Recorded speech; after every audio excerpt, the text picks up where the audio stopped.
All right, buckle up, everybody, because today we are diving deep into the Tesla Cybertruck. Yeah, this one's been a long time coming. It really has. Yeah. This thing's been, what, like 5 years in the making? People have been waiting with bated breath for this, so we are going to tackle this from all angles. We've got reviews, we've got specs from car and driver, from Tesla's own website, even some Wikipedia deep cuts for you. We even got to see some footage of that crazy delivery event. A lot to cover. Yeah, there is. So let's start, how can we not, with the design? Oh, the design. Where do we even begin? It's polarizing, to say the least. This thing looks like it drove straight out of Blade Runner, right into somebody's suburban driveway. Well, and that's kind of what Elon was going for, right? He's talked about Blade Runner, that Bond submarine car, wanting something that just felt like it was from a different planet. It does. It looks like, I don't know, a stainless steel doorstop or something. A futuristic toaster, maybe? Yeah, I've seen some wild comparisons online, like a giant pizza cutter. Oh, yeah. The internet's had a field day with this one. But it's interesting because even in the sort of professional car design world, there are people who are like, this is brilliant. It's so bold, it's so different. And then you have people like Adrian Clark who called it a low polygon joke. Yeah, he didn't hold back. Yeah. But all right, so love it or hate it, it definitely gets your attention. But let's move on from the looks for a sec and talk about what this thing can actually do.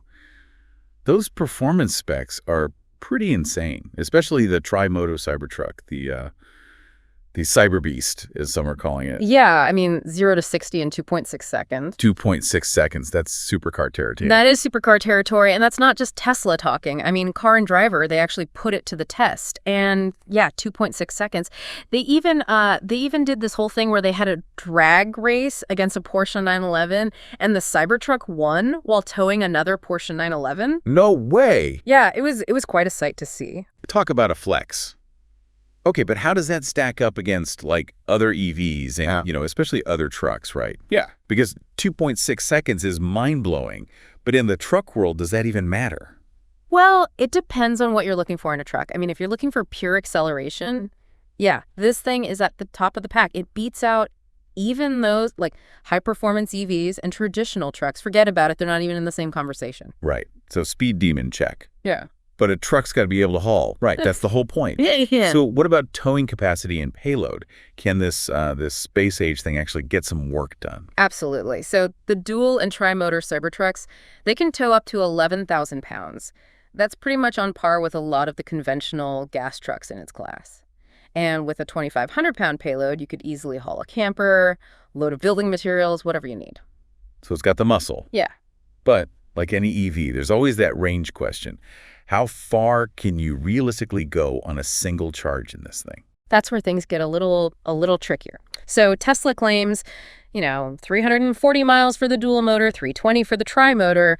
But as we've learned with EVs, real-world tests often tell a different story. Right. And car and driver, they did a 75-mile-per-hour highway test on the tri-motor Cyber Beast. Yeah. And got a range of, 250 miles? 250 miles. Yeah. So, it's still pretty decent for an electric truck, but it is a noticeable drop from Tesla's claim. It is.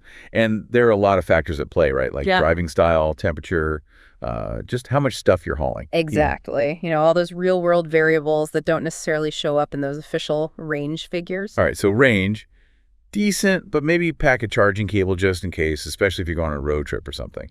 Speaking of road trips, though, this thing has some quirks, let's just say, that might make those trips a little more interesting. Yeah, let's talk about quirks. Shall we start with the bulletproof window incident? Oh, we got to talk about the windows. It was like the biggest, what moment of the whole unveiling? So for those who haven't seen it, during the live demo, they tried to show off this armor glass that was supposed to be, like, incredibly strong. Bulletproof, basically, right? Right.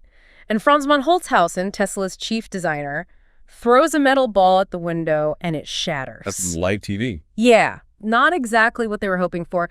Musk later said that, a sledgehammer hit to the door beforehand had weakened the glass. Yeah, that the base was cracked, which is, it's a demo. Things happen, but... But they did try to redeem themselves at the delivery event. They did the demo again, this time with a baseball, and supposedly improved armor glass. And it held up. So maybe they learned from that mistake, but, the internet never forgets. That image of the shattered window is going to live on forever. Okay, so busted windows aside, there are some other design choices that are raising eyebrows. Like, what's with the steering wheel? And where's the rear view mirror? Right. So The yoke steering wheel, that's something that's been carried over from the Model S and X. It's supposed to give you that, futuristic spaceship vibe, better visibility of the dashboard. But a lot of people are like, is that actually practical? Have people gotten used to it in the other Teslas? It's kind of a mixed bag. Some people love it. Some people find it awkward. Yeah, I can just imagine trying to parallel park with that thing. But so no rear view mirror, because the tonneau cover, right, it blocks the rear window. Right. So instead of a traditional mirror, you've got rear-facing cameras that display a live feed on the main touchscreen. Tesla's betting that this is the future. Cameras instead of mirrors. That's bold. It is. And it's something we're starting to see in other cars, too, not just Teslas. So it could be a sign of things to come. Interesting. All right. Well, we've talked about the good, the bad, the weird. But the Cybertruck has also had its fair share of, well, controversies. Oh, yeah. There have been a few bumps in the road, to say the least. Let's start with the price. Remember when it was first announced? It was supposed to start at like $39,900, right? $39,900 seemed almost too good to be true. It was. By the time production actually started, the base price had ballooned to, what, $60,990? Mm-hmm. And now? Now, that base model's gone. The dual-motor version starts at a cool $99,990. Ouch. Inflation, rising material costs. I get it. The whole auto industry has been dealing with that. Right, but still, for those early reservation holders who were hoping for that sub-$40,000 Cybertruck, it's a pretty big disappointment. For sure. And then there's the recalls. I mean, 5 recalls already. Yeah, in its first year, the Cybertruck has not had the smoothest launch. Malfunctioning warning lights, loose trim pieces, even a potential issue with the accelerator pedal getting stuck. I mean, some recalls are to be expected with a new car model, especially one that's, pushing boundaries like this. Yeah, but it does raise some questions about quality control, right? Absolutely. But Tesla has been pretty proactive about addressing these issues through software updates and repairs, so hopefully they're ironing out the kinks as they go. So we've covered the good, the bad, the ugly, the weird. But the big question is the Cybertruck a game changer, or is it just hype? It's the million-dollar question. I mean, on the one hand, it's unlike anything we've ever seen before. It's a head-turner, for sure. It's got the performance, it's got the tech, it's pushing the boundaries of what a truck can be. But on the other hand, it's polarizing. There are concerns about safety, about practicality, and of course, that price tag is pretty steep. So would you drive one? Honestly, I'm intrigued, but I'd need some serious time behind the wheel to decide. What about you? What are your thoughts so far? I'm fascinated by it. It's like a glimpse into the future, for better or worse. Mm. But we're just getting started. In part 2, we're going to look at how people are actually using the Cybertruck out in the wild. Yeah, and we'll explore its potential impact on the auto industry as a whole. So buckle up and stay tuned.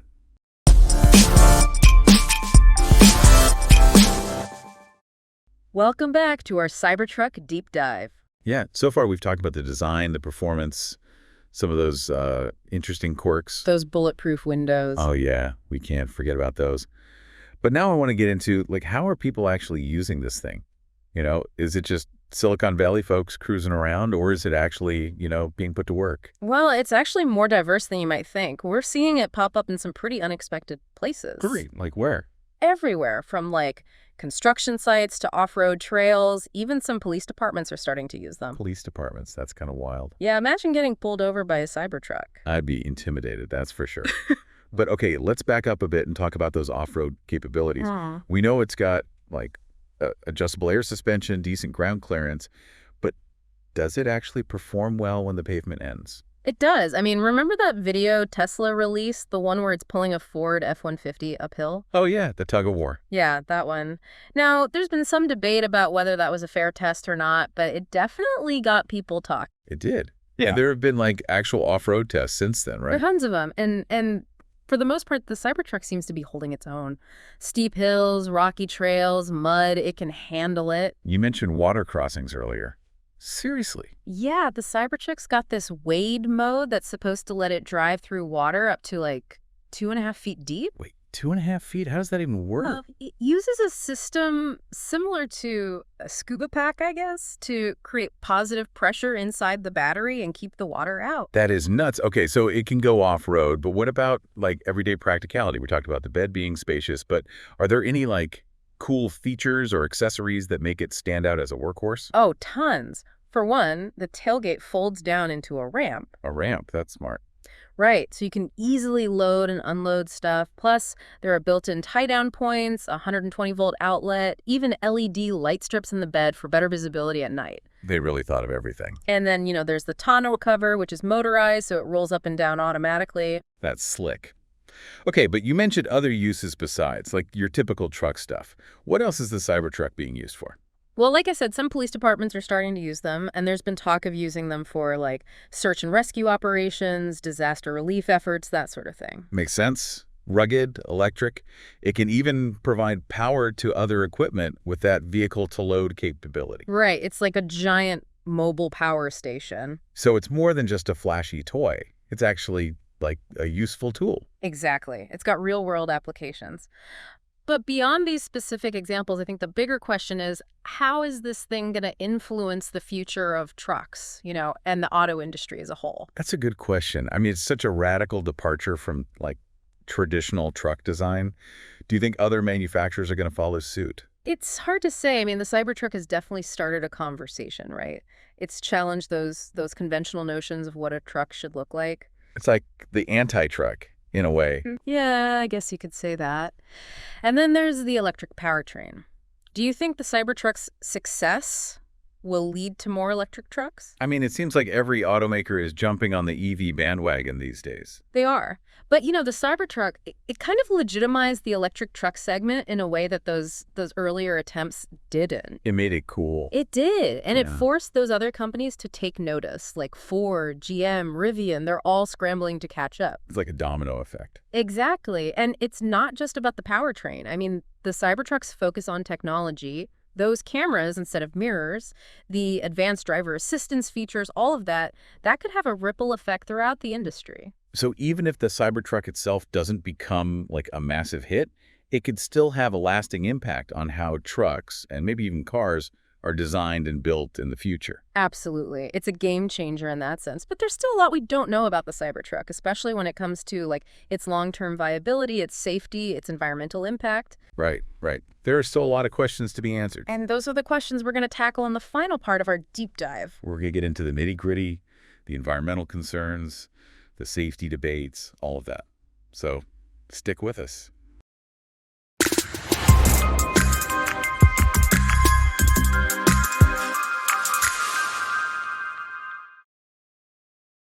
Okay, so we're back for the final part of our Cybertruck deep dive. And we're getting into some of the more serious stuff. Yeah, the stuff that keeps people up at night. Like, is this thing actually good for the planet? Right, the environmental impact. It's a big one. Because, I mean, EVs are supposed to be, like, the solution to climate change, right? Well, it's not that simple. It's not just electric good, gas bad. There's a whole life cycle to consider. Yeah, like, what about those giant batteries? They got to come from somewhere. Exactly. And mining those materials, that has its own environmental impact. Plus, you got to think about where the electricity to charge those batteries is coming from. Right, right. If it's coming from a coal-fired power plant, it's not exactly green, is it? Not really. So the question is, where does the Cybertruck fit into all of this? Yeah, is it actually a greener option than a gas-powered truck? Well, studies have shown that EVs, in general, do have a lower carbon footprint over their lifespan compared to gas-powered vehicles. Even when you factor in the battery production. Even then. But a lot depends on the source of that electricity and what happens to those batteries at the end of their life. Recycling, right? Exactly. And Tesla has been making some commitments to using sustainable manufacturing practices and implementing battery recycling programs. So it's not a perfect solution, but it's a step in the right direction, especially as we move towards more renewable energy. Yeah, I think that's fair to say. But it's something to consider with any EV, not just the Cybertruck. For sure. Okay, so let's talk about safety. I mean, we've already mentioned those recalls, but there are some bigger concerns about, like, how this thing would actually perform in a crash. Right, because it's just so different from a conventional truck. Those sharp angles, the stainless steel exoskeleton, Yeah. It's like nothing we've seen before. Yeah, and safety experts have been they've been debating this for a while now.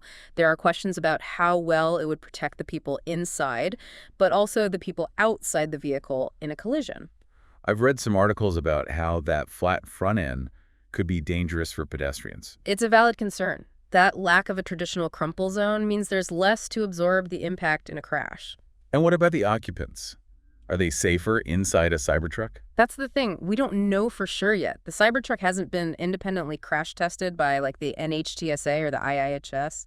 So we're just relying on Tesla's claims for now. Pretty much. And Tesla says, the Cybertruck is designed with safety in mind. They point to that exoskeleton, the advanced safety features like automatic emergency braking, lane keeping assist. Right, right. But until we see those independent crash test results, it's hard to know for sure. Exactly. It's a wait-and-see situation. Okay, so lots of unknowns when it comes to safety. But despite all that, this thing is generating a ton of buzz. Why do you think people are so drawn to it? Well, I think it's partly the coolness factor, right? It's a head-turner, that's for sure. It's futuristic. It's associated with Elon Musk and Tesla. It's like a status symbol, almost. Like you're driving a piece of the future. Exactly. And then there's the whole, the innovation aspect. People are excited about electric trucks, about pushing the boundaries of what's possible. Challenging the status quo. Yeah. And the Cybertruck, it represents that, that vision of a different kind of future. Well, I think that about wraps up our Cybertruck deep dive. We covered a lot of ground. We did. The design, the specs, the controversies, the real-world uses, the environmental questions, the safety concerns. It's a complex vehicle, no doubt about it. It is, and it's one that's going to continue to spark debate and discussion for years to come, I think. Oh, for sure. But ultimately, the decision of whether or not this thing is for you, that's a personal one. Right. It's about weighing the pros and cons, figuring out what's important to you. Exactly. And we hope this deep dive has given you the information you need to make that decision. We've tried to cover all the angles, all the different perspectives. And if you're still on the fence, well, maybe you just got to see this thing in person, take it for a test drive, form your own opinion. Yeah, get behind the yoke and see what it's all about. Exactly. All right. Well, thanks for joining us on this journey into the world of the Cybertruck. It's been a wild ride. It has. Until next time, keep exploring, keep questioning, and keep diving deep.